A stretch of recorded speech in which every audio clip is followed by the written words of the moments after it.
السلام علیکم ورحمۃ اللہ وبرکاتہ۔ آج کے ہمارے بیان کا موضوع ہے فضائل حضرت علی رضی اللہ تعالی عنہ۔ اس سے پہلے آپ ہمارے چینل کو سبسکرائب کریں، بیل آئیکن کو پریس کریں، لائک و شیئر کریں۔ نحمدہ ونصلی علی رسولہ الکریم، اما بعد فاعوذ باللہ من الشیطان الرجیم، بسم اللہ الرحمن الرحیم۔ سیدنا علی ابن ابی طالب کی سیرت کے جو دو حصے میں بیان کرنا چاہتی ہوں، ان میں سے ایک حصہ حضرت علی کی وہ سیرت اور وہ حیثیت ہے جو خدا کی نگاہ میں ہے، جو رسول خدا کی نگاہ میں ہے، جو اصحاب رسول کی نگاہ میں سیدنا علی ابن ابی طالب کا مقام ہے، جو ازواج رسول کی نظر میں علی ابن ابی طالب کا مقام ہے، جو اہل بیت اور خاندان نبوت کی نظر میں حضرت علی کا مقام ہے، جو اہل سنت والجماعت کے اکابر اور مشائخ کی نظر میں حضرت علی کا مقام ہے۔ ان تمام عنوانات کو سمیٹ کر مختصر لفظوں میں بتانا چاہتی ہوں کہ حدیث میں ہے کہ رسول اللہ صلی اللہ علیہ وسلم کی ایک حدیث کا ایک حصہ ہے، حضور نے فرمایا، میری پوری جماعت صحابہ کرام میں حضرت علی ہی وہ آدمی ہیں جسے اللہ نے قضاء اور فیصلے کی سب سے بڑی طاقت عطا فرمائی۔ توحید قرار نے کس کس دور میں کیا کیا فیصلے کیے، یہ ایک مستقل عنوان ہے جس پر انشاءاللہ آگے گفتگو کریں گے۔ آج سیدنا علی ابن ابی طالب کی سیرت کا مختصر باب آپ کے سامنے پیش کرتی ہوں۔ ان میں سب سے پہلی بات حضرت سیدنا علی المرتضیٰ اور جناب رسول اللہ صلی اللہ علیہ وسلم کے درمیان جو قرابت اور تعلق ہے، تقریباً کوئی مسلمان ایسا نہیں جو اس حقیقت اور تعلق سے واقفیت نہ رکھتا ہو۔ حضور علیہ الصلاۃ والسلام اور علی المرتضیٰ رضی اللہ تعالی عنہ دونوں چچا زاد بھائی ہیں۔ جناب نبی صلی اللہ علیہ وسلم کے جو سب سے زیادہ ماں اور باپ دونوں کی طرف سے سگے چچا تھے یا سگے بھائی تھے، وہ تین شخص تھے۔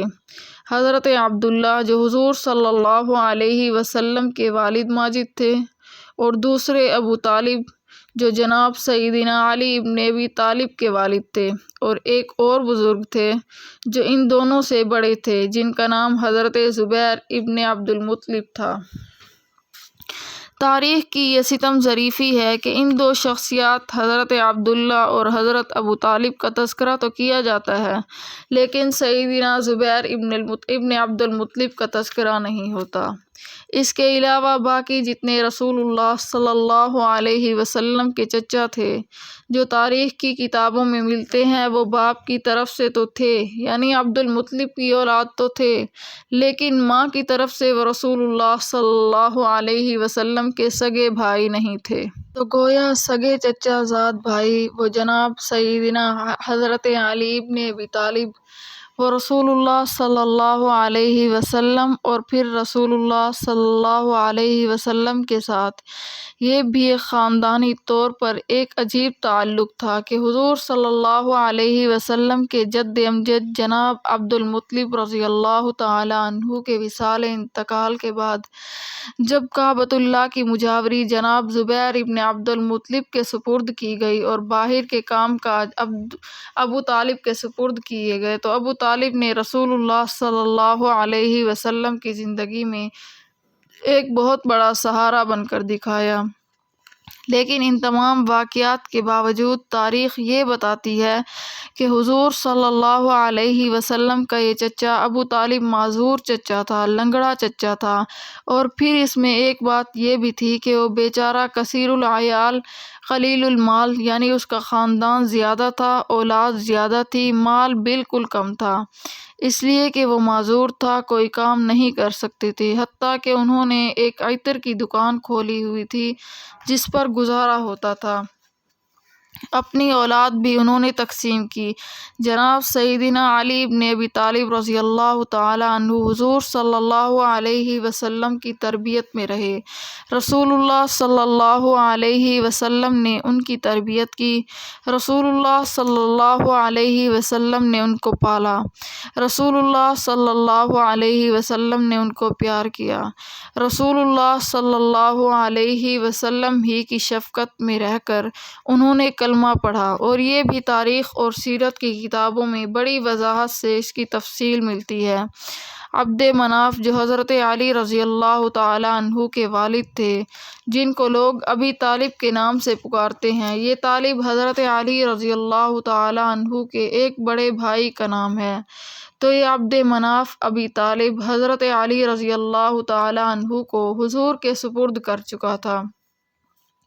حضور صلی اللہ علیہ وسلم حضرت علی کی خود ہی نگرانی فرمایا کرتے تھے، اور حضرت علی کی ولادت باسعادت جب ہوئی، عام طور پر یہ سنا ہوگا کہ حضرت علی رضی اللہ تعالی عنہ کی ولادت کعبۃ اللہ میں ہوئی۔ اس میں کوئی شک نہیں کہ حضرت علی کی ولادت کعبۃ اللہ میں ہوئی۔ اس میں حضرت علی رضی اللہ تعالی عنہ کا ایک تشخص ہے کہ ایک انفرادیت ہے، ایک ایسی خصوصیت ہے جس خصوصیت میں عرب کے 2 یا 3 افراد کے سوا حضرت علی رضی اللہ تعالی عنہ کے ساتھ اس میں ہم پلہ کوئی نہیں۔ فاطمہ بنت اسد جو حضرت علی رضی اللہ تعالی عنہ کی والدہ محترمہ تھی، ان کا نام فاطمہ تھا۔ یہ بھی ایک عجیب اتفاق ہے، حضرت علی رضی اللہ تعالی عنہ کی والدہ کا نام بھی فاطمہ ہے۔ حضرت علی رضی اللہ تعالی عنہ کی بیوی کا نام بھی سیدہ فاطمہ الزہرا رضی اللہ تعالی عنہا ہے۔ حضرت عمر ابن خطاب رضی اللہ تعالی عنہ کی ہمشیرہ کا نام بھی فاطمہ بنت خطاب ہے۔ یہ نام بھی بہت بڑا عجیب ہے۔ یہی وجہ ہے کہ رسول اللہ صلی اللہ علیہ وسلم نے اپنی صاحبزادیوں میں سے اپنی لاڈلی اور پیاری ننھی بچی کا نام فاطمہ الزہرا رکھا تھا۔ فاطمہ بنت اسد کہتی ہیں، میں بتوں کی عبادت کرنے کے لیے جب کعبۃ اللہ میں گئی، اپنے اس رواج کے مطابق جو دور جاہلیت میں ایک رواج تھا، جو ہی کعبۃ اللہ میں پہنچی، خیال آیا میں ان کے سامنے سر جھکاؤں اور عبادت کروں۔ عبادت میں مصروف ہو گئی۔ اچانک مجھے درد ذیل ولادت والی تکلیف شروع ہو گئی۔ میں پریشان ہوئی کہ اتنا مجمع، اس اجتماع سے گزر کر جو لوگ اس وقت کعبۃ اللہ میں عبادت کر رہے ہیں اور پھر حرم سے باہر، میرے لیے جانا انتہائی مشکل نظر آتا تھا۔ میں جلدی سے اٹھی۔ اچانک میں نے دیکھا کہ کعبہ کا دروازہ میرے سامنے کھلا ہوا تھا۔ میں اندر چلی گئی۔ جو ہی میں اندر گئی تو کعبہ کا دروازہ بند ہو گیا۔ اندر ہی اس بچے حضرت علی رضی اللہ تعالی عنہ کی ولادت باسعادت ہوئی۔ آپ کی والدہ محترمہ کہتی ہیں، پھر اس کے بعد میں اس بچے کو لے کر باہر آئی، اس لیے کہ شرعی نقطۂ نگاہ سے دور جاہلیت میں بھی وہ لوگ لحاظ کرتے تھے کہ اولاد کی ولادت کے بعد جو عورت کے ایام ماہواری ہیں، ان میں عورت کا کعبۃ اللہ میں جانا عیب تصور کیا جاتا تھا، وہ اسے ممنوع تصور کرتے تھے۔ اسی لیے اندر جانا میں نے مناسب نہ سمجھا۔ میں بچے کو اٹھا کر باہر لے آئی۔ میرے شوہر نے مجھ سے پوچھا کہ اس بچے کا نام کیا تجویز کریں۔ بی بی کہتی ہیں، میرے دل میں یہ خیال آیا کہ میرا باپ جس کا نام اسد تھا، اسد کے معنی بھی شیر کے ہیں، اور اسی اسد کا ایک دوسرا نام حیدر بھی تھا، یعنی حضرت علی رضی اللہ تعالی عنہ کے نانا کا نام حیدر تھا۔ حضرت فاطمہ کہتی ہیں، مجھے وہ نام باپ والا پسند تھا۔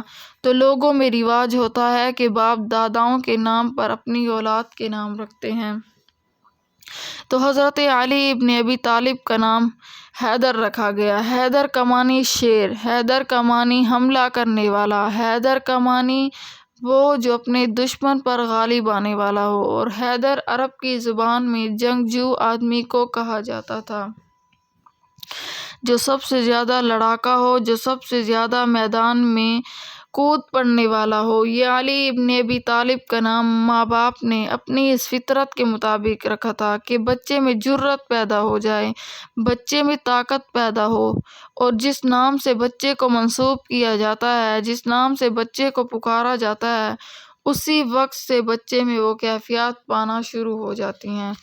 اسی لیے یہ نام رکھا گیا۔ مگر جس وقت علی ابن ابی طالب رضی اللہ تعالی عنہ کی عمر 4 یا 5 سال کی تھی، حضور صلی اللہ علیہ وسلم نے حضرت علی کو اپنی کفالت میں لے لیا، اور جب حضرت علی ابن ابی طالب نے کلمہ پڑھا، اس وقت حضرت علی رضی اللہ تعالی عنہ کی عمر تقریباً 9 سال تھی۔ ایک روایت کے مطابق 10 سال تھی۔ ایک اور روایت جس کو صاحب مشکوٰۃ نے نقل کیا ہے، حضرت علی رضی اللہ تعالی عنہ کی عمر کلمہ پڑھتے وقت 7 سال تھی، اور سب سے آخری روایت جس کے بعد کوئی روایت نہیں ملتی، سیدنا علی رضی اللہ تعالی عنہ نے جس وقت کلمہ پڑھا تو اس وقت حضرت علی رضی اللہ تعالی عنہ کی عمر مبارک 12 سال تھی۔ 7 سے 12 سال کے درمیان جو کم سنی کی عمر ہے، چھوٹی عمر ہے، بچپن کی عمر ہے۔ اسلام لانے کے بعد واقعات جو مختلف کتابوں میں درج ہیں، رسول اللہ صلی اللہ علیہ وسلم نے حضرت علی رضی اللہ تعالی عنہ کو دعوت دی۔ حضرت علی ابن ابی طالب رضی اللہ تعالی عنہ ابھی بچے تھے، بچوں والا ذہن تھا۔ اپنے دل میں خیال آیا، کہا، آقا مدنی صلی اللہ علیہ وسلم، آپ نے جو کچھ مجھے سمجھایا مجھے بات سمجھ آ گئی، لیکن میں کبھی یہ بھی سوچتا ہوں کہ کہیں میرے ابو نہ مخالفت کرنا شروع کر دیں، کہ کیا خیال ہے میں ان سے مشورہ نہ کر لوں؟ اور اسے حیات صحابہ نے نقل کیا کہ حضور علیہ الصلاۃ والسلام نے جناب علی ابن ابی طالب رضی اللہ تعالی عنہ کو مشورہ کرنے سے روکا کہ باپ کے سامنے اس بات کا تذکرہ نہ کرنا، اس لیے کہ اسلام کی دعوت کا کھلے عام اعلان نہیں ہوا۔ جناب سیدہ خدیجہ الکبریٰ رضی اللہ تعالی عنہا نبی علیہ الصلاۃ والسلام کی بڑی اہلیہ و عظیم بیوی، جس نے جناب حضرت علی رضی اللہ تعالی عنہ کی تربیت کی تھی، سلجھا کر، پیار سے سمجھا کر حضرت علی رضی اللہ تعالی عنہ کو دوسرے دن صبح کو کلمہ پڑھایا۔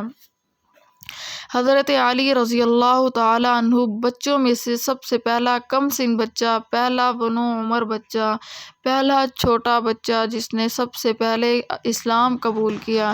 یہ حضرت علی رضی اللہ تعالی عنہ کو اعزاز ملا۔ سیدہ خدیجہ الکبریٰ رضی اللہ تعالی عنہا کے ہاتھ پر اسلام قبول کیا، رحمت للعالمین کی تبلیغ سے اسلام قبول کیا۔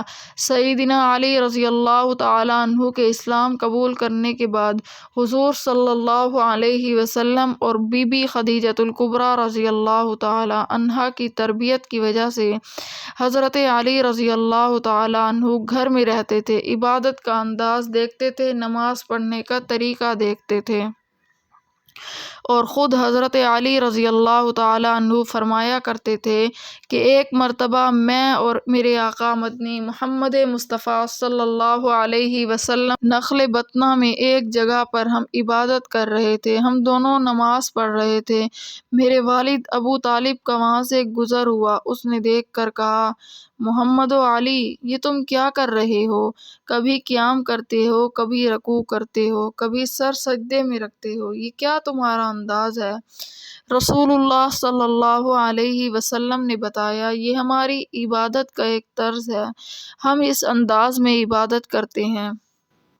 ابو طالب نے کہا، محمد، طریقہ تو بہت اچھا ہے، لیکن میں عرب کا سردار ہوں، یہ بات میرے لیے سب سے بڑی عار کی بات ہے کہ میرا سر نیچے ہو، میرے سرین اوپر ہوں، لوگ مجھے دیکھ کر کیا کہیں گے؟ مجھے ایسی عبادت کا طریقہ پسند نہیں۔ چنانچہ اس شخص نے تمام ہمدردیوں کے باوجود اسلام قبول نہ کیا، کلمے کی شہادت سے بہرور نہ ہوا، ایمان نہ لا سکا۔ ایک اور روایت میں آتا ہے کہ جب رسول اللہ صلی اللہ علیہ وسلم نے وَأَنذِرْ عَشِيرَتَكَ الْأَقْرَبِينَ کی آیت کے تحت قبیلے اور پوری قوم کے لوگوں کو جمع کر کے دعوت دینا شروع کی، اس وقت رسول اللہ صلی اللہ علیہ وسلم نے فرمایا، مکہ والے، کون ہے جو آج میرے ساتھ دینے کا اعلان کرتا ہے؟ اس وقت رسول اللہ صلی اللہ علیہ وسلم نے اپنی برادری کے لوگوں کو بلایا تھا۔ بنو تمیم کا آدمی نہیں بلایا، بنو عدی کا آدمی نہیں بلایا، بنو امیہ کا آدمی نہیں بلایا، صرف قریشی اور ہاشمی وہاں پر موجود تھے۔ ان تمام لوگوں میں تنہا حضرت علی ابن ابی طالب رضی اللہ تعالی عنہ تھے۔ یہ تنہا ننھے بچے تھے، یہ تنہا نوعمر تھا جو کھڑا ہو گیا۔ سیرت اور تاریخ کی کتابوں میں ہے، ہلکی اور پتلی سی ٹانگیں تھیں، ہلکا سا جسم تھا، تنہا سا وجود تھا، چھوٹا سا قد تھا۔ حضرت علی رضی اللہ تعالی عنہ نے کھڑے ہو کر کہا، اے میرے بھائی محمد مصطفیٰ صلی اللہ علیہ وسلم، گھبرائیے نہ، قریشی تیرے سارے مخالف ہو جائیں، یہ تنہا علی تیرے نام پر، یہ تنہا علی تیرے اسلام پر، یہ تنہا علی تیرے پیغام پر اپنی جان کو پیش کرنا اپنے لیے عبادت اور سعادت تصور کرتا ہے۔ رسول اللہ صلی اللہ علیہ وسلم فرمایا کرتے تھے کہ میرے خاندان میں پہلا علی ہے۔ خاندان میں ویسے تو پوری امت میں پہلا ابو بکر تھا، میرے خاندان میں پہلا علی ہے جس نے میرے لیے اتنی بڑی قربانی کا جذبہ پیش کیا، نہ کر سکنے کے باوجود بھی یہ بات کہہ دی کہ میں آپ کے ساتھ ہوں۔ آج کوئی کسی کے سامنے اتنی بات کہنے کے لیے تیار نہیں ہے۔ اور پھر آپ جانتے ہیں کہ رسول اللہ صلی اللہ علیہ وسلم نے حضرت علی رضی اللہ تعالی عنہ کا نام تبدیل کیا۔ حیدر نام تھا، حیدر کرار صفت رہی، لیکن رسول اللہ صلی اللہ علیہ وسلم نے نام بدلا۔ رسول اللہ صلی اللہ علیہ وسلم نے فرمایا، اپنا نام علی رکھو۔ علی کا لفظ ہے علو سے، اس کا معنی ہے اونچائی والا، بلندی والا، اونچے مقام والا۔ کیونکہ کل کو کوئی علی کو دیکھ کر مذاق کے انداز میں یہ نہ کہے کہ علی تو چھوٹے قد کا ہے، نہیں، بلکہ تو علی ہے، بہت اونچے مقام والا ہے، قد چھوٹا ہے، مقام بہت بڑا ہے، قد چھوٹا ہے، مرتبہ بہت اونچا ہے، قد چھوٹا ہے، عظمت بہت بڑی ہے۔ اس لیے کہ حضرت علی رضی اللہ تعالی عنہ ہی اونچے مقام والا، اونچے مرتبے والا، اور پھر یہ حضرت علی رضی اللہ تعالی عنہ کی حیدر کرار صفت برقرار رہ گئی۔ اور آپ کی ایک اور صفت بھی ہے، حضرت علی رضی اللہ تعالی عنہ کی جانتے ہیں کہ حضرت علی رضی اللہ تعالی عنہ کے متعلق کہا جاتا ہے کہ علی المرتضیٰ۔ اور پھر آپ کبھی اس لفظ مرتضیٰ پر غور کریں تو علی کی زندگی بھی اس مرتضیٰ میں ہے۔ آج میں آپ کو بتانا چاہتی ہوں کہ اہل سنت کے نزدیک علی کا کیا مقام ہے۔ علی المرتضیٰ، اور مرتضیٰ کا عربی زبان میں معنی ہے پسندیدہ، یعنی چنا ہوا۔ اپنی رضا جس کے سپرد کی جائے، جس پہ رضا کا اعلان کیا جائے، اس کو کہا جاتا ہے مرتضیٰ۔ حضور علیہ الصلاۃ والسلام بتانا چاہتے ہیں کہ علی المرتضیٰ، اس کا کیا مطلب؟ چونکہ یہ چنا ہوا ہے، پوری قوم قریش میں المرتضیٰ پہلا ہے جسے بچپن میں چنا گیا۔ پوری قوم قریش میں مرتضیٰ پہلا ہے جس نے پیغمبر کو چنا ہے۔ پوری قوم قریش میں پہلا ہے علی ابن ابی طالب جس نے کم سنی میں کھڑے ہو کر حضور علیہ الصلاۃ والسلام سے محبت کا اعلان کیا تھا۔ پوری قوم قریش میں پہلا ہے علی ابن ابی طالب جو پیغمبر علیہ الصلاۃ والسلام کے خاندان میں شیب ابی طالب میں ساتھ رہے۔ پوری قوم قریش میں پہلا ہے علی ابن ابی طالب جس نے باپ کو چھوڑ کر پیغمبر مصطفیٰ صلی اللہ علیہ وسلم کا ساتھ دینا قبول کیا ہے۔ یہ وہ عظمت ہے المرتضیٰ جسے چنا گیا۔ بہت سارے ایسے مقامات تھے کہ ہر موڑ پر پیغمبر نے علی کا انتخاب کیا ہے۔ اللہ نے چنا کہ علی بچوں میں سب سے پہلا چنا گیا۔ پیغمبر نے چنا کہ رحمت للعالمین نے اپنے خاندان میں اس کا انتخاب کر دیا۔ ابھی بچے تھے، اسلام کا کھلے عام اعلان نہیں ہوا۔ رسول اللہ صلی اللہ علیہ وسلم کی گود کے لیے علی رضی اللہ تعالی عنہ چنا گیا کہ محمد صلی اللہ علیہ وسلم کی گود میں اس نے تربیت حاصل کرنی ہے۔ گودیں بھی بڑی عجیب ہوا کرتی ہیں۔ ایک علی رضی اللہ تعالی عنہ ہے جو نبی علیہ الصلاۃ والسلام کی گود میں پلتا ہے۔ ایک صدیق ہے جو ہجرت کی رات میں رسول اللہ صلی اللہ علیہ وسلم کو اپنی گود میں لیے بیٹھا ہے۔ ہر ایک کا اپنا اپنا مقام ہے۔ یہ کچھ اور انداز کی سعادت ہے۔ توجہ کرنا، وہ انداز خدمت ہے، یہ انداز شفقت ہے۔ حیدر شفیقانہ اسلوب میں پڑھ رہے ہیں۔ رحمت للعالمین محمد مصطفیٰ صلی اللہ علیہ وسلم کی گود میں رسول اللہ صلی اللہ علیہ وسلم پر جو مصائب اور مشکلات مکی زندگی میں آئے، حضرت علی رضی اللہ تعالی عنہ تمام مشکلات میں ساتھ ساتھ تھے، باوجود اس کے کہ حضرت علی رضی اللہ تعالی عنہ بچے تھے۔ حضرت علی کہتے ہیں کہ مجھ سے دیکھ کر برداشت نہ ہو سکا کہ رسول اللہ صلی اللہ علیہ وسلم کو تکلیف دی جا رہی ہے، کہ محبوب کو مارا جا رہا ہے۔ میں آگے بڑھ کر گیا، مقابلہ کرنا چاہا، لیکن کم سن بچہ تھا۔ اچانک ابو بکر صدیق کو میں نے آتے ہوئے دیکھا اور میں نے کہا، بھائی ابو بکر جلدی آ، ظالم محمد رسول اللہ صلی اللہ علیہ وسلم کو تکلیف پہنچاتے ہیں۔ علی کہتے ہیں صدیق دوڑ کر آئے، ایک کافر اور ظالم کو دھکا دے کر ہٹاتے تھے اور کہتے تھے، ظالمو، اسے تم مارنا چاہتے ہو جو کہتا ہے خدا ایک ہے۔ یہ واقعہ حیدر کرار نے نقل کیا ہے۔ حضرت علی رضی اللہ تعالی عنہ کو اللہ نے بڑے کاموں کے لیے چنا تھا۔ پوری امت میں علم فقہ علی ابن ابی طالب کی وسعت سے ملا ہے۔ پوری امت میں علم تصوف کی بنیاد حیدر کرار سے ہے۔ پوری امت میں علم قضا، حکمت و فیصلہ حیدر کرار نے کیے ہیں۔ پوری امت میں علم ریاضی حیدر کرار کی وسعت سے ملا ہے۔ توجہ کرنا، یہ ایک علیحدہ عنوان ہے کہ کون کون سے علوم حیدر کرار کی وسعت سے ملے ہیں، جس کو میں آئندہ بیان کروں گی۔ آج صرف یہ بتانا چاہتی ہوں کہ علی رضی اللہ تعالی عنہ کو کس کس جگہ پر کیسے کیسے چنا گیا۔ اللہ نے بھی انتخاب کیا، رسول اللہ نے بھی انتخاب کیا، اصحاب رسول نے بھی انتخاب کیا۔ حیدر کو چنا جاتا ہے المرتضیٰ، پسندیدہ علی، وہ علی جسے پسند کیا جائے، سینوں کا پسندیدہ علی، علی عظمتوں کا پسندیدہ۔ ہجرت کا موقع آتا ہے تو تب بھی علی کا انتخاب ہوتا ہے۔ بستر پر لیٹنے کے لیے دو انتخاب اپنے مقام پر ہوئے، صدیق کو ساتھ لے جانے کے لیے اور علی کو بستر پر سلانے کے لیے انتخاب کیا گیا، اور امانتیں سپرد کی گئی علی کو، یہ تمام امانتیں تیرے سپرد ہیں، جب تک یہ امانتیں تو واپس نہ کرے اس وقت تک نہ آنا۔ اور پھر آقا مدنی صلی اللہ علیہ وسلم نے ایک عجیب بات کہی، فرمایا، اے علی میں تیری انتظار کروں گا۔ حضرت علی نے کہا، آقا مدنی صلی اللہ علیہ وسلم کہاں؟ آقا نے فرمایا، قبا کے مقام پر۔ آپ علماء سے پوچھئے، کئی دن تک حضور صلی اللہ علیہ وسلم نے قبا کے مقام پر قیام فرمایا؟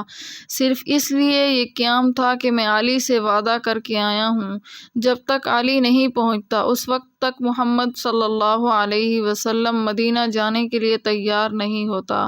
مدینہ کے لوگ رحمت للعالمین کو ملنے کے لیے تو مقام قبا پر آتے ہیں، مگر رسول اللہ صلی اللہ علیہ وسلم مدینے کی طرف نہیں جاتے۔ حضرت علی کہتے ہیں، جب میں امانتیں واپس کر چکا، میں نے سفر کرنا شروع کیا، دن رات کا سفر کیا۔ جب میں رحمت للعالمین کے پاس پہنچا، 9 عمری کا عالم تھا اس وقت، اور پھر کیفیت یہ تھی کہ مشکل سے 18 یا 19 سال کی عمر تھی، جسم بھی بڑا نازک تھا۔ پھر اس چلنے کی وجہ سے حضرت علی خود فرماتے ہیں کہ میرے پاؤں میں چھالے پڑ گئے، اور جب میں حضور علیہ الصلاۃ والسلام کے پاس پہنچا تو حضور نے فرمایا، علی کوئی تکلیف تو نہیں ہوئی؟ علی کوئی پریشانی تو نہیں ہوئی؟ حضرت علی رضی اللہ تعالی عنہ کہتے ہیں، میں نے کہا، محبوب پریشانی کس بات کی ہوتی؟ آپ نے جو مجھے کہہ دیا تھا علی رضی اللہ تعالی عنہ، سو جا نیند کر، یہ مانتے واپس کر کے تم میرے بعد آنا، میں تمہارا وہاں مقام قبا پر انتظار کروں گا، تم مجھے وہاں آ کر ملنا، میں بعد میں مدینہ داخل ہوں گا۔ محبوب علیہ الصلاۃ والسلام، یہ تمام باتیں سننے کے بعد مجھے یہ اعتماد ہو چکا تھا کہ باہر 1400 ننگی تلواریں صحیح میرا کچھ نہیں بگاڑ سکتی، اس لیے کہ پیغمبر علیہ الصلاۃ والسلام کی زبان سے یہ جملہ نکل چکا ہے کہ جب تک تو میرے پاس مقام قبا پر نہیں آئے گا میں مدینے میں داخل نہیں ہوں گا۔ اس بات کا مطلب ہے کہ اتنا میری زندگی ضروری ہے کہ میں یہاں سے اٹھوں گا، امانتیں واپس کروں گا، مشقت سے سفر کروں گا، مشقت سے راستہ کاٹوں گا، مقام قبا پر پہنچوں گا، محبوب علیہ الصلاۃ والسلام سے ملاقات کروں گا، پیغمبر کے ساتھ مدینے میں داخل ہوں گا، پھر اس کے بعد شاید میرے اوپر موت آ جائے، وہ جو اللہ کا فیصلہ ہوگا وہ اپنی جگہ پر۔ جب تک رسول اللہ صلی اللہ علیہ وسلم کے یہ جملہ پائے تکمیل کو نہیں پہنچتے اس وقت تک مجھے موت نہیں آ سکتی۔ رات کو دنیا باہر تلواریں لے کر کھڑی تھی، محبوب مصطفیٰ صلی اللہ علیہ وسلم اس رات جو میں نے آپ کے بستر پر نیند کی ہے، اس سے بہتر نیند مجھے زندگی میں کبھی نہیں آئی، اطمینان کی نیند تھی۔ آپ نے کہا علی سو جاؤ، میں سو گیا۔ سیدنا علی ابن ابی طالب رضی اللہ تعالی عنہ جب امانتیں لوگوں کے سپرد کر کے قبا کے مقام پر پہنچے، رسول اللہ صلی اللہ علیہ وسلم نے فرمایا علی کیسے پہنچے؟ کہا رسول اللہ صلی اللہ علیہ وسلم بڑا لمبا سفر تھا، یہاں وہ باتیں ساری ذہن میں رکھنا کہ تنہا پہنچا ہے، اس نے اکیلے صحبتیں کاٹی ہیں، صدیق نے نبوت کو کندھوں پر اٹھا کر صحبتیں کاٹی ہیں۔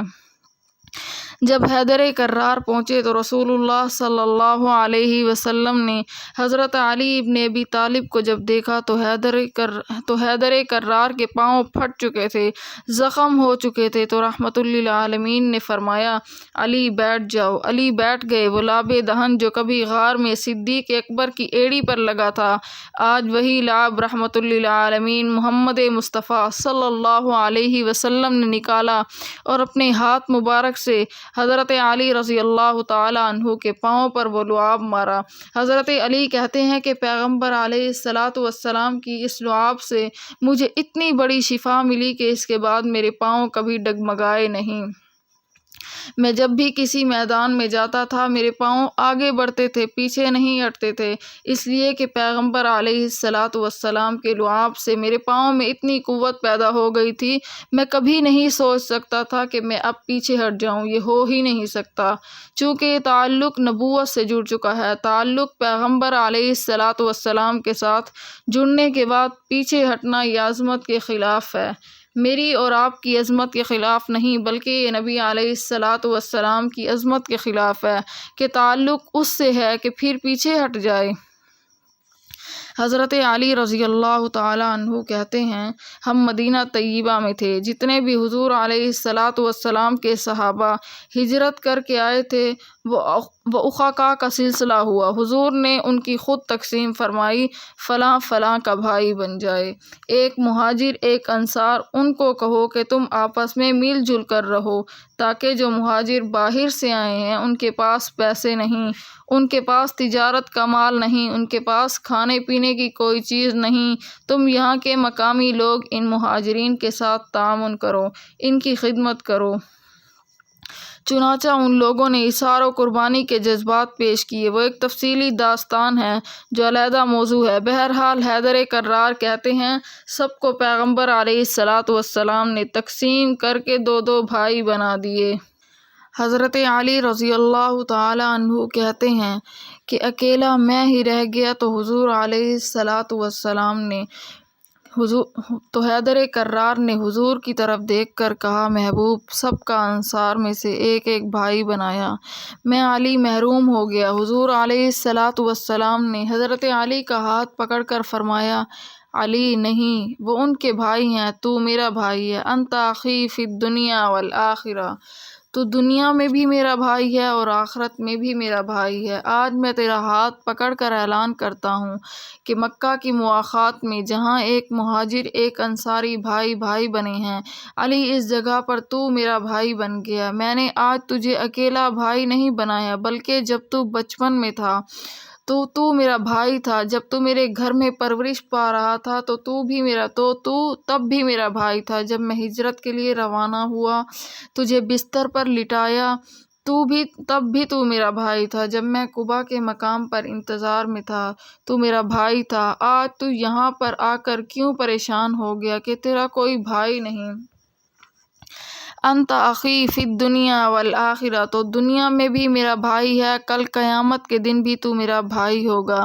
اور حضرت علی رضی اللہ تعالی عنہ فرمایا کرتے تھے کہ رحمت للعالمین صلی اللہ علیہ وسلم نے مجھے وہ دعائیں عطا فرمائیں جن دعاؤں کی وجہ سے مجھے بہت جرأت ہو جاتی ہے۔ غزوہ بدر میں ایک بہت بڑا سردار جس کا نام شیبہ تھا، یہ بہت بڑا کافروں کا سردار تھا۔ اس شیبہ کے مقابلے میں یہ 18-19 سال کا جوان حضرت علی کرم اللہ وجہہ آئے۔ اس حیدر کرار نے عربی میں اشعار پڑھنا شروع کیے۔ شیبہ نے کہا، علی یہ زبان کی بات نہیں، یہاں تلوار سے مقابلہ ہوگا، اشعار مت پڑھو، تلوار سے مقابلہ کرنا چاہتا ہے تو کر۔ حیدر کرار آگے بڑھے، تلوار کے ایک ہی وار سے اس کی گردن قلم کی جوں ہی شیبہ زمین پر گرا، اس کا سر دھڑ سے جدا ہوا، ایک دم دونوں فوجیں ایک دوسرے پر جھپٹی۔ غزوہ بدر کا واقعہ رونما ہوا۔ جناب حیدر کرار کہتے ہیں، محبوب نے میرے سینے پہ ہاتھ پھیر کر بھیجا تھا کہ تو اس کے مقابلے میں لڑنے کے لیے جا۔ حضرت علی رضی اللہ تعالی عنہ کہتے ہیں، غزوہ احد کے موقع پر جب میں جنگ کے میدان میں کھڑا تھا، رسول اللہ صلی اللہ علیہ وسلم کی طرف کافروں کا ایک مجمع دوڑ کر قریب آتا ہے، رسول اللہ صلی اللہ علیہ وسلم پر حملہ کرنا چاہتا ہے۔ محبوب علیہ الصلاۃ والسلام نے دیکھا۔ حضرت علی رضی اللہ تعالی عنہ کہتے ہیں، میں سامنے نظر آیا، رسول اللہ صلی اللہ علیہ وسلم نے فرمایا، علی ادھر آ، ان کو ہٹا، ان کو مجھ سے دور کر۔ حضرت علی رضی اللہ تعالی عنہ کہتے ہیں، میں نے پیغمبر علیہ الصلاۃ والسلام کے حکم سے تلوار ہاتھ میں لی، میں نے ان کو ہٹایا، وہ مجمع سارا چلا گیا، دوسرا مجمع آیا، میں نے اس کو ہٹایا، تیسری دفعہ پھر حملہ آور آئے، میں نے پھر ان کو ہٹایا۔ جب 3 مرتبہ یہ کیفیت ہوئی کہ رحمت للعالمین محمد مصطفیٰ صلی اللہ علیہ وسلم خوشی سے جھوم اٹھے۔ پیغمبر علیہ الصلاۃ والسلام نے ایک دعا مانگی، رحمت للعالمین محمد مصطفیٰ صلی اللہ علیہ وسلم نے حضرت علی رضی اللہ تعالی عنہ سے پیار میں فرمایا، تو مجھ سے ہے اور میں تجھ سے ہوں، تو میرا ہے میں تیرا ہوں، جس کا میں ہوں اس کا تو ہے، جس کا تجھ سے تعلق اس کا مجھ سے تعلق۔ ابھی یہ پیغمبر علیہ الصلاۃ والسلام کہہ کر خاموش نہیں ہوئے تھے کہ آسمان سے جبرائیل علیہ السلام اتر کر آیا، کہا، محبوب مصطفیٰ صلی اللہ علیہ وسلم آپ کی اور علی رضی اللہ تعالی عنہ کی گفتگو کو اللہ کو بڑی پسند آئی، میں اس لیے آسمانوں سے اتر کر آیا ہوں، کچھ میں بھی کہنا چاہتا ہوں۔ آپ کہتے ہیں کہ علی تم مجھ سے ہے اور میں تجھ سے ہوں، میں جبرائیل کہنا چاہتا ہوں کہ جبرائیل تم دونوں سے ہے، میں جبرائیل یہ کہنا چاہتا ہوں کہ آپ کا علی سے تعلق ہے، علی کا آپ سے تعلق ہے، مجھ جبرائیل کا محمد مصطفیٰ صلی اللہ علیہ وسلم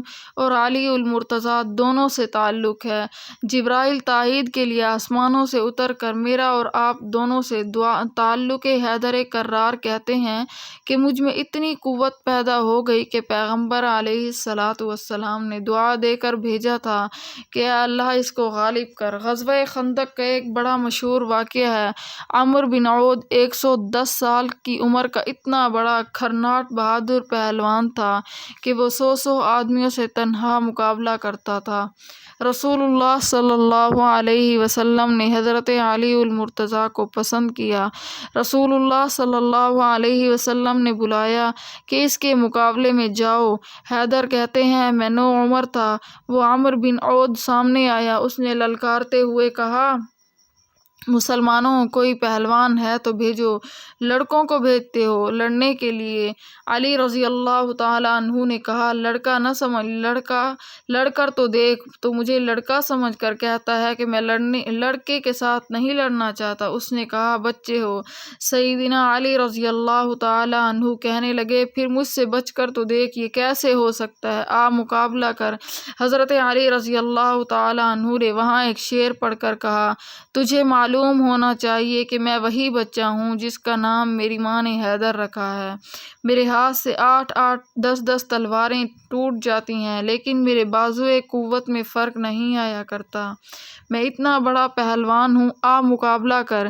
سیدنا حیدر کرار کی طرف وہ آگے بڑھا۔ حیدر کرار نے اس پر حملہ کیا، وہ زمین پر گر گیا، اس کی چیخ نکلی اور کہا، عرب والو، محمد مصطفیٰ صلی اللہ علیہ وسلم کے پہلوانوں سے مقابلہ نہ کرنا۔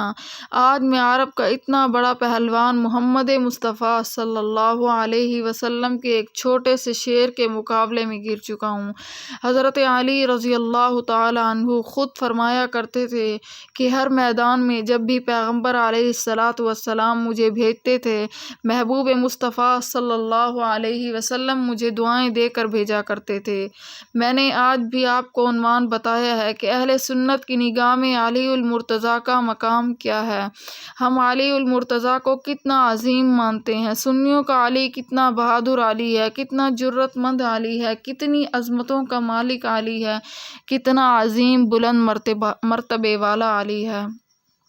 ایک ایسا موقع بھی چشمِ فلک نے دیکھا کہ صحابہ کرام رضوان اللہ علیہم اجمعین نے حضرت علی بن ابی طالب سے کہا کہ جب حضرت فاطمہ الزہرا جوان ہونے لگی، سیدنا صدیق اکبر نے رشتے کی پیشکش کی تو رسول اللہ صلی اللہ علیہ وسلم نے خاموشی اختیار فرمائی۔ ایک موقع پر سیدنا فاروق اعظم رضی اللہ تعالی عنہ نے رشتے کی پیشکش کی تو حضور علیہ السلام نے خاموشی اختیار فرمائی۔ خاموشی اختیار کیوں فرمائی؟ رسول اللہ صلی اللہ علیہ وسلم نہیں بولتے جب تک کہ وحی نہیں آتی، اور وحی نہیں آتی جب تک کہ خدا پیغام نہیں بھیجا کرتا۔ محبوب مصطفیٰ صلی اللہ علیہ وسلم خاموش تھے جب تک جبرائیل علیہ السلام نہیں آیا تو حضرت ابوبکر صدیق اور سیدنا فاروق اعظم نے حضرت علی سے کہا کہ علی، حضور کی بچی حضرت فاطمہ الزہرا رضی اللہ تعالی عنہا جوان ہے، تم حضور علیہ السلام کو نکاح کے لیے کہو، شاید حضور علیہ السلام تجھے عطا کر دیں۔ حضرت حیدر کرار کہنے لگے کہ مجھ میں جرأت نہیں کہ میں رسول اللہ صلی اللہ علیہ وسلم کے سامنے یہ بات کہوں۔ فرمایا، نہیں، جاؤ تو صحیح۔ حضرت علی ابن ابی طالب رضی اللہ تعالی عنہ حضور علیہ السلام کے گھر گئے اور کہا، آقا مدنی صلی اللہ علیہ وسلم، میں آپ کا مہمان بننا چاہتا ہوں۔ رسول اللہ صلی اللہ علیہ وسلم نے ارشاد فرمایا، اہلاً و سہلاً، اور کوئی بات؟ حضور علیہ السلام نے نہیں فرمائی۔ حضرت علی رضی اللہ تعالی عنہ واپس آ گئے۔ سیدنا صدیق اکبر نے حضرت علی ابن ابی طالب رضی اللہ تعالی عنہ سے پوچھا کہ محبوب مصطفیٰ صلی اللہ علیہ وسلم نے کیا جواب دیا ہے؟ سیدنا علی ابن ابی طالب رضی اللہ تعالی عنہ نے کہا، اور تو کوئی بات نہیں کہی، صرف یہ فرمایا ہے کہ اہلاً و سہلاً۔ جناب صدیق اکبر رضی اللہ تعالی عنہ نے فرمایا، علی، میں رازدار نبوت ہوں، تیرا نکاح سیدہ فاطمہ الزہرا کے ساتھ ہو گیا۔ ایک موقع پر رسول اللہ صلی اللہ علیہ وسلم مسجد میں تشریف لائے، اچانک سیدنا علی المرتضیٰ بھی آ گئے۔ صحابہ کرام رضوان اللہ علیہم اجمعین کا مجمع بیٹھا ہوا ہے۔ کبھی سادہ نکاح کی تقریبیں بھی دیکھا کرو، کبھی پیغمبر اپنی بیٹی کا نکاح کر رہے ہیں، خاتون جنت کا نکاح ہو رہا ہے۔ سیدۃ النساء اہل الجنہ فرمایا، جنت کی تمام عورتوں کی سردار کا آج نکاح ہو رہا ہے۔ آج اس کی تقریب عروسی ہے، آج اس کی رخصتی ہے، اور انداز دیکھیے کہ پیغمبر علیہ السلام تمام صحابہ کرام کے مجمع میں بیٹھے ہیں۔ رسول اللہ صلی اللہ علیہ وسلم نے بلایا، علی، سامنے آؤ۔ حضرت علی رضی اللہ تعالی عنہ سامنے آ گئے۔ رسول اللہ صلی اللہ علیہ وسلم نے 2 جملے ارشاد فرمایا، علی، گھر میں کچھ ہے؟ کہا، محبوب مصطفیٰ صلی اللہ علیہ وسلم، گھر میں ایک تلوار ہے۔ اور ایک زیرہ ہے۔ فرمایا آج میں اپنی بیٹی فاطمہ الزہرا کا نکاح تیرے ساتھ کرنا چاہتا ہوں، جاؤ تلوار تو جہاد کے لیے اپنے گھر میں رکھو، زیرہ لے جاؤ اور اسے بازار میں فروخت کرو، جتنے میں فروخت ہو لے آؤ تاکہ حق مہر کی شرعی طور پر رقم ادا ہو سکے۔ چنانچہ حضرت علی رضی اللہ تعالیٰ عنہ پرورشی حضور علیہ السلام کے گھر میں پاتے تھے، اور پھر ادھر سے حضرت علی ابن ابی طالب کا والد تو مکہ میں ہی فوت ہو چکا تھا۔ باپ نے تو اپنی زندگی میں بیٹے کو کچھ نہیں دیا تھا، وہ تو حضور علیہ السلام کے سپرد کر کے چلا گیا۔ بلکہ ایک روایت میں آتا ہے کہ جب حضرت علی ابن ابی طالب کا انتقال ہوا، موت آئی، تو حضرت علی دوڑ کر آئے اور کہا، رسول اللہ صلی اللہ علیہ وسلم کو کہا، آپ کا نافرمان کافر چچا مر چکا ہے، میرا باپ جس کی موت کفر پر آئی ہے وہ مر گیا ہے۔ اس کے مرتے وقت حضور علیہ السلام نے اس کے قریب بیٹھ کر فرمایا تھا، چچا میرے کان میں کہہ دے، لا الہ الا اللہ محمد الرسول اللہ صلی اللہ علیہ وسلم، میں قیامت کے دن تیرے ایمان کی شہادت دے دوں گا۔ چچا نے جواب دیا، دنیا کی آر پسند نہیں، جہنم کی نار پسند ہے۔ کل کو مجھے لوگ یوں کہہ دیں گے کہ پوری زندگی تو اپنے اقتدار پر رہا، تو پوری زندگی دیت و قصاص کے مسئلے حل کرتا رہا، پوری زندگی تو مکہ کا مجاور بن کر رہا، اور مرتے وقت بھتیجے کی بات مان لی، یہ آر اور طعنے مجھے پسند نہیں۔ یہ کہا رسول اللہ صلی اللہ علیہ وسلم ناراض ہو کر اٹھ کر چلے گئے۔ تھوڑی دیر کے بعد اس کی رخصتی ہو گئی۔ اس پر رسول اللہ صلی اللہ علیہ وسلم کو صدمہ ہوا۔ رسول اللہ صلی اللہ علیہ وسلم کا دل دکھا کہ میں نے چچے کی منت کی، میرا چچا نہیں مانا۔ اللہ نے پیغمبر کی تسلی کے لیے قرآن اتار کر کہا، محبوب مصطفیٰ صلی اللہ علیہ وسلم، یہ آپ کی ذمہ داری نہیں ہے، جسے آپ ہدایت دینے چاہیں اسے ہدایت مل جائے یہ ضروری نہیں ہے، جسے میں رب ہدایت دینا چاہوں گا ہدایت اسی کا مقدر ہوگی۔ ام ہانی ابو طالب کی ایک لڑکی تھی، حضرت علی رضی اللہ تعالیٰ عنہ کی بڑی بہن۔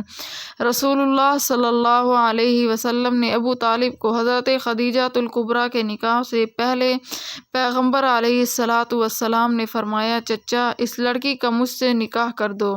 ابو طالب نے کہا، بھتیجے ویسے تو میں ہر حال میں آپ کے ساتھ ہوں، لیکن یہ کوئی بات ہوئی، میں عرب کا کوئی رئیس تلاش کروں گا جس کو اپنی بیٹی دوں گا، تیرے پاس کیا ہے؟ محمد مصطفیٰ صلی اللہ علیہ وسلم، میں تجھے بیٹی دے دوں۔ چچا انکار کرتا ہے، لیکن اس شفیع پیغمبر، با اخلاق نبی، خلق عظیم کے مالک کی بیٹی سیدہ طیبہ خاتون جنت فاطمہ الزہرا رضی اللہ تعالیٰ عنہا جب جوان ہوتی ہیں، حضور صلی اللہ علیہ وسلم حضرت علی رضی اللہ تعالیٰ عنہ کو بلاتے ہیں، زیرہ فروخت کرنے کو کہتے ہیں، اپنی بیٹی کے علی کے ساتھ نکاح کرتا ہوں۔ حضرت علی رضی اللہ تعالیٰ عنہ اٹھ کر جاتے ہیں بازار میں، عثمان ابن عفان مل جاتے ہیں۔ حضرت عثمان رضی اللہ تعالیٰ عنہ کہتے ہیں، بھائی علی کہاں جا رہے ہو؟ حضرت علی نے کہا، زیرہ فروخت کرنے کے لیے۔ کس سلسلے میں؟ کہا، میری آج تقریب عروسی ہے، میرا عقد، میرے نکاح کی محفل منعقد ہے، صحابہ کرام اور رسول اللہ صلی اللہ علیہ وسلم انتظار میں بیٹھے ہیں۔ فرمایا، کتنے میں فروخت کرو گے؟ فرمایا، 400 درہم کی ہے، جو چاہے لے لے۔ فرمایا، زیرہ مجھے دے دے۔ عثمان نے پیسے دیے، زیرہ لے لی۔ حضرت عثمان ابن عفان نے زیرہ لے لینے کے بعد کہا، بھائی معاملات ہو چکے، لیکن اب میں زیرہ بطور ہدیہ کے تجھے واپس کرتا ہوں، تجھے بھی تو ضرورت ہے، یہ زیرہ تو بھی رکھ لے، میرا دل چاہتا ہے کہ پیغمبر علیہ السلام کی بیٹی کا نکاح ہو، میرے بھائی علی کا نکاح ہو، پیغمبر کی دختر نیک اختر کی رخصتی ہو، اس کے اندر حق مہر کی رقم عثمان ابن عفان ادا کرے، اس لیے کہ پیغمبر علیہ السلام کے مجھ پر بھی تو بڑے احسان ہیں۔ رسول اللہ صلی اللہ علیہ وسلم نے مجھے بھی تو یکے بعد دیگرے 2 اپنی صاحبزادیاں عطا کی ہیں، اور تو میرا ہمزلف بن رہا ہے، اس سے بڑھ کر میرے لیے اور کیا خوشی ہوگی۔ حضرت عثمان ابن عفان رضی اللہ تعالیٰ عنہ حضرت علی رضی اللہ تعالیٰ عنہ کو پکڑ کر خود لائے، پیغمبر مصطفیٰ کی محفل میں بٹھایا، صحابہ کرام رضوان اللہ علیہم اجمعین سامنے تھے۔ رسول اللہ صلی اللہ اللہ علیہ وسلم نے براہ راست صدیق اکبر اور فاروق اعظم کو مخاطب کر کے فرمایا، ابو بکر، عمر، تم دونوں گواہ ہو جاؤ، میں اپنی بیٹی سیدہ طاہرہ خاتون جنت فاطمۃ الزہرا رضی اللہ تعالی عنہا کا نکاح حضرت علی رضی اللہ تعالی عنہ سے کرنا چاہتا ہوں۔ نکاح علی کا ہوتا ہے، حق مہر عثمان ادا کرتا ہے، گواہ صدیق ہوتا ہے اور عمر ہوتے ہیں۔ بقول تمہارے اگر ابو بکر مسلمان نہیں، عمر فاروق مسلمان نہیں، عثمان مسلمان نہیں، میں تم سے پوچھتا ہوں کہ علی کا نکاح کیسے ثابت کرو گے؟ نبی گواہ بناتے ہیں صدیق و عمر کو کہ تم گواہ ہو جاؤ۔ عثمان ابن عفان حق مہر ادا کرتا ہے، عثمان معاذ اللہ بے ایمان ہو جائے، صدیق و عمر کا ایمان مشکوک ہو جائے، علی کا ایمان کیسے بچ سکتا ہے؟ صرف حضرت حیدر کرار پر یہ الزام نہیں بلکہ قیامت تک کے سادات پر یہ الزام ہے۔ اس لیے بحیثیت مسلمان ہونے کے میرا عقیدہ اور ایمان یہ ہے کہ حضرت علی رضی اللہ تعالیٰ عنہ کا نکاح بھی درست ہے، گواہ بھی درست ہے، حق مہر بھی درست ہے، حق مہر کا ادا کرنے والا بھی درست ہے، نکاح پڑھانے والا بھی درست ہے، جس کا نکاح ہے وہ بھی عظیم ہے، جس بچی سے ہو رہا ہے وہ بھی عظیم ہے، جس کی بیٹی ہے وہ نبیوں میں عظیم ہے، جو گواہ ہے وہ امت میں عظیم ہے، جو حق مہر ادا کر رہا ہے وہ سخیوں کے زمرے میں عظیم ہے۔ اللہ نے یہ ساری عظمتیں حضرت علی رضی اللہ تعالیٰ عنہ کا حصہ بنا دیا ہے۔ حضرت علی رضی اللہ تعالیٰ عنہ حیدر کرار ہے، علی صاحب ذوالفقار ہے۔ آپ جانتے ہیں کہ خیبر کے میدان میں رسول اللہ صلی اللہ علیہ وسلم نے فرمایا، کل میں جھنڈا اسی کے ہاتھ میں دوں گا جس کے ہاتھ پر خدا فتح عطا کرے گا۔ توجہ کرنا، بڑی عجیب بات ہے، جس کے ہاتھ پر خدا فتح عطا فرمائیں گے۔ علی المرتضیٰ کو چنا گیا۔ دوسرا دن آتا ہے، صحابہ کرام رضوان اللہ علیہم اجمعین انتظار میں ہیں۔ ہر ایک صحابی رات کے وقت رو رو کر مانگتا ہے، اے اللہ کل یہ میرا مقدر ہو کہ جھنڈا مجھے مل جائے۔ لیکن علی المرتضیٰ رضی اللہ تعالیٰ عنہ کچھ اور انداز میں رو رہے تھے۔ حضرت علی رضی اللہ تعالیٰ عنہ کی آنکھ دکھ رہی تھی، شدید درد تھا۔ صبح سویرے رسول اللہ صلی اللہ علیہ وسلم بلاتے ہیں، فرماتے ہیں علی کو بلاؤ۔ حیدر کرار سامنے آ گئے۔ رسول اللہ صلی اللہ علیہ وسلم نے فرمایا، علی خیر ہے، آپ کی آنکھ سے پانی آ رہا ہے۔ کہا، آقا انعامدار محمد مصطفیٰ صلی اللہ علیہ وسلم، آنکھ تو کل سے دکھ رہی ہے۔ رحمت للعالمین نے جھنڈا عطا فرما کر کہا، یہ آج کا پرچم تیرے ہاتھ میں دیتا ہوں، اللہ نے تیرے اوپر مدد عطا کر دی ہے۔ پیغمبر علیہ الصلاۃ والسلام نے حضرت علی رضی اللہ تعالیٰ عنہ کے سینے پر ہاتھ مارا اور حضرت علی رضی اللہ تعالیٰ عنہ کی فتح اور کامیابی کے لیے دعائیں مانگی۔ اور حضور کی ایک حدیث ہے کہ حضور علیہ الصلاۃ والسلام نے ایک دعا مانگی، اللہ جو علی سے محبت کرے تو اس سے محبت کر، جو علی سے دشمنی کرے تو اس کا دشمن بن جا۔ ہمارا یہ عقیدہ ہے کہ جس شخص کو علی سے پیار ہے، اللہ کو اس شخص سے پیار ہے۔ ہم علی کو بہادر مانتے ہیں، ہم علی کو صفدر مانتے ہیں، ہم علی کو نڈر مانتے ہیں، ہم علی کو ببر شیر مانتے ہیں، ہم علی کو فتح خیبر مانتے ہیں۔ اہل سنت کا عقیدہ ہے کہ علی رضی اللہ تعالیٰ عنہ حسین کا فادر ہے، علی رضی اللہ تعالیٰ عنہ فاطمۃ الزہرا کا شوہر ہے، علی رضی اللہ تعالیٰ عنہ مصطفیٰ کا برادر ہے، علی رضی اللہ تعالیٰ عنہ فاتح خیبر ہے، علی صفدر ہے، علی نڈر ہے، علی ببر شیر ہے، علی صاحب ذوالفقار ہے، علی حیدر کرار ہے، علی سینوں کا سردار ہے، علی اہل جنت کا امام ہے، علی ہمارا مقتدا ہے، علی ہمارا پیشوا ہے، علی ہمارا رہنما ہے۔ علی وہ بہادر ہے جس کے ہاتھ میں 8 10 تلواریں ٹوٹ جاتی ہیں مگر اس کے بازوئے قوت میں فرق نہیں آتا۔ علی وہ ہے جو بچپن میں پیغمبر کا بیٹا بن کر رہا۔ علی وہ ہے جسے پیغمبر نے بستر دیا۔ علی وہ ہے مقام قبا پر نبی جس کا انتظار کرے۔ علی وہ ہے جو زندگی میں جنت کی بشارت سے نوازا گیا۔ علی وہ ہے جو بہادر اس قدر تھا کہ اسد اللہ الغالب کا لقب اس کے لیے تجویز کیا گیا۔ علی وہ ہے جو قرآن کے علم میں پوری مہارت رکھتے تھے۔ علی وہ ہے جو اپنے زمانے میں حفظ قرآن میں بے مثال تھے۔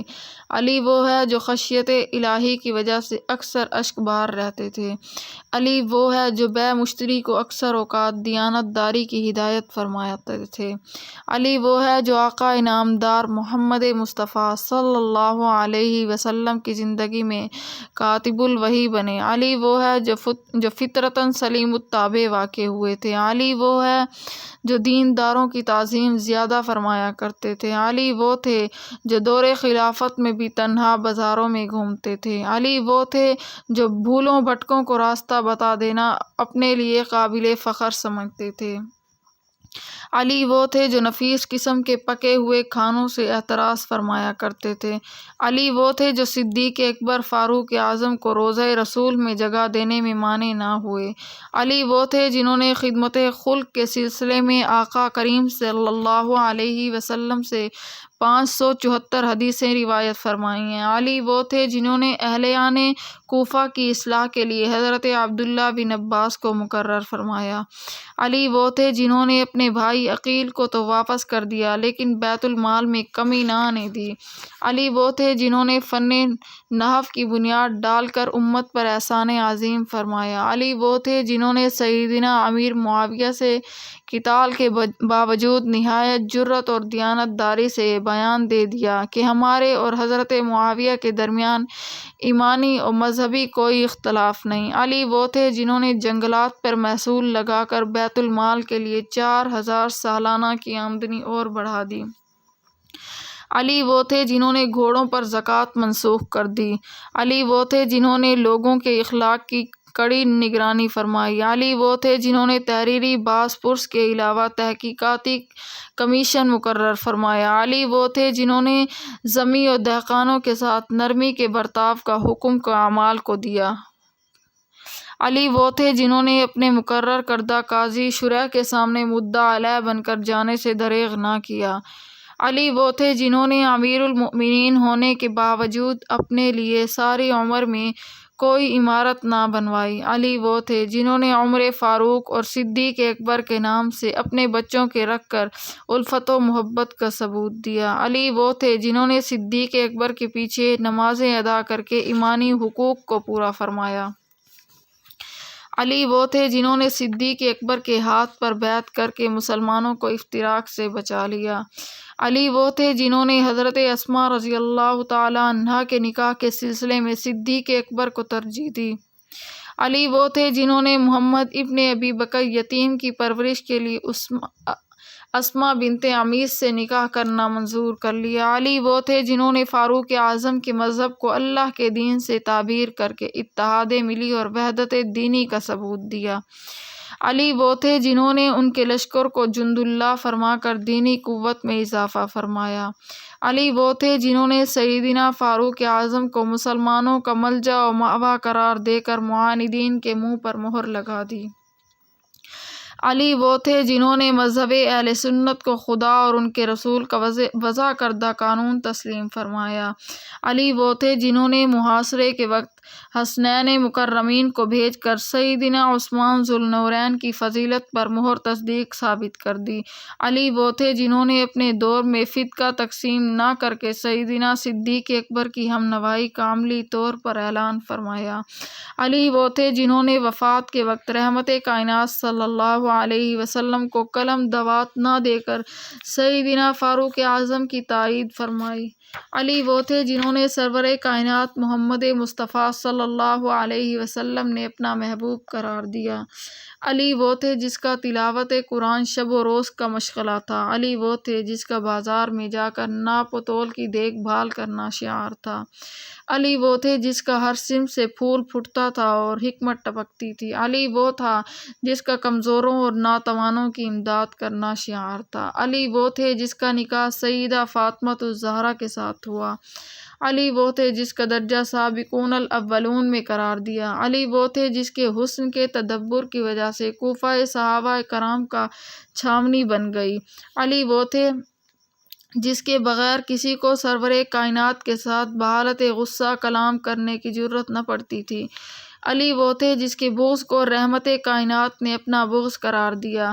علی وہ تھے جس کے سپرد ہجرت کی رات رحمت کائنات نے لوگوں کی امانتیں کی۔ علی وہ تھے جس کے سر میں لاب دہن کی وجہ سے کبھی بھی درد پیدا نہ ہوا۔ علی وہ تھے جس کے دل کی پختگی اور زبان کی سلامتی کے لیے رحمت دو عالم نے دعا فرمائی۔ علی وہ تھے جس کے فیصلے کی تصدیق ابن عباس نے فرمائی۔ علی وہ تھے جس کے ہاتھ پر رحمت کائنات محمد مصطفیٰ صلی اللہ علیہ وسلم نے جنگ خیبر میں فتح ہو جانے کی بشارت دی۔ علی وہ تھے جس کے بغض کو رحمت کائنات نے حرمان کا سبب بتایا۔ علی وہ تھے جس کے متعلق محبت میں زیادتی کو رحمت کائنات صلی اللہ علیہ وسلم نے سبب ہلاکت قرار دیا۔ علی وہ تھے جس کے لیے مظاہرات کے علاوہ بھی فقہی مسائل حل کرنا کچھ مشکل نہ تھا۔ علی وہ تھے جس کے متعلق سیدہ عائشہ رضی اللہ تعالی عنہا کا یہ مقولہ مشہور ہے کہ سیدنا علی قائم اللیل اور صائم النہار تھے۔ علی وہ تھے جس کی زندگی کا دور بت پرستی سے پاک رہا۔ علی وہ تھے جس کی محبت کو رحمت دو عالم صلی اللہ علیہ وسلم نے اپنی محبت قرار دیا۔ علی وہ تھے جس کی آنکھ کو رحمت کائنات نے خیبر میں بھیجتے وقت اپنے منہ کا لعاب لگایا۔ علی وہ تھے جن کی آنکھیں رحمت کائنات کے لاب دہن کے معجزے میں پوری عمر بیمار نہ ہوئی۔ علی وہ تھے جس کی زندگی میں راحت نبوت میں پرورش پانے کا اثر نمایاں تھا۔ علی وہ تھے جس کی غذا معمولی تھی۔ علی وہ تھے جس کو بچپن کی حالت میں ہی اسلام نصیب ہوا۔ علی وہ تھے جس کو رحمت کائنات محمد مصطفیٰ صلی اللہ علیہ وسلم نے بھائی قرار دیا۔ علی وہ تھے جس کو غزوہ تبوک کے موقع پر رحمت کائنات محمد مصطفیٰ صلی اللہ علیہ وسلم نے گھر والوں کے لیے خلیفہ مقرر فرمایا۔ علی وہ تھے جس کو رحمت کائنات نے فتح خیبر کے لیے علم عنایت فرمایا۔ علی وہ تھے جس کو رحمت کائنات محمد مصطفیٰ صلی اللہ علیہ وسلم نے غم غدیر کے موقع پر تمام مومنین کا دوست بنا کر ہمیشہ کے لیے صحابہ کرام اور اطرت رسول کے درمیان دینی اختلافات کا خاتمہ کر دیا۔ علی وہ تھے جس کو فاروق اعظم نے بہترین فیصلہ کرنے والا تسلیم کیا۔ علی وہ تھے جس کو عبداللہ بن مسعود نے مسائل وراثت میں ماہر تسلیم کیا۔ علی وہ تھے جس کو فقہ اسلامی میں بھی پایہ بلند حاصل تھا۔ علی وہ تھے جس کو رحمت کائنات محمد مصطفیٰ صلی اللہ علیہ وسلم کے ساتھ نسبی حیثیت سے زیادہ قرب حاصل تھا۔ علی وہ تھے پیغمبر علیہ السلام جس کی آمد کے لیے بے تاب ہوں۔ علی وہ تھے جسے پیغمبر علیہ السلام خود میدان جہاد میں بھیجیں۔ علی وہ تھے پیغمبر علیہ السلام جس کی محبت کی دعائیں مانگیں۔ علی وہ تھے جسے پیغمبر اپنی بیٹی دیں۔ علی وہ تھے جو صلح حدیبیہ کے معاہدہ تحریر کریں۔ علی وہ تھے جس کے سپرد پیغمبر علیہ السلام کے تجہیز و تکفین کے انتظام کیے جائیں۔ علی وہ تھے جو صدیق اکبر کی عدم موجودگی میں مسلح امامت سنبھالے۔ علی وہ تھے جسے غزوہ تبوک کے موقع پر رسول اللہ صلی اللہ علیہ وسلم اپنے خاندان میں چھوڑ کر جائیں۔ اور سیدنا امام اعظم نعمان ابن ثابت ابو حنیفہ کا قول ہے، ہم سنیوں کی نشانی یہ ہے کہ ہم ابو بکر صدیق و عمر کو پوری کائنات پر فضیلت دیتے ہیں۔ پیغمبر علیہ السلام کے دو داماد حضرت عثمان رضی اللہ تعالی عنہ اور حضرت علی رضی اللہ تعالی عنہ کی محبت اپنے ایمان کا حصہ سمجھتے ہیں۔ حضرت علی رضی اللہ تعالی عنہ کی محبت ہمارے ایمان کا حصہ ہے۔ علی رضی اللہ تعالی عنہ سے جو پیار کرتا ہے اللہ اس سے پیار کرتے ہیں۔ جو حضرت علی کا دشمن ہے خدا بھی اس کا دشمن ہے۔ اللہ تعالی ہم سب کو سمجھنے سمجھانے کی توفیق عطا فرمائے۔ وآخر دعوانا ان الحمد للہ رب العالمین۔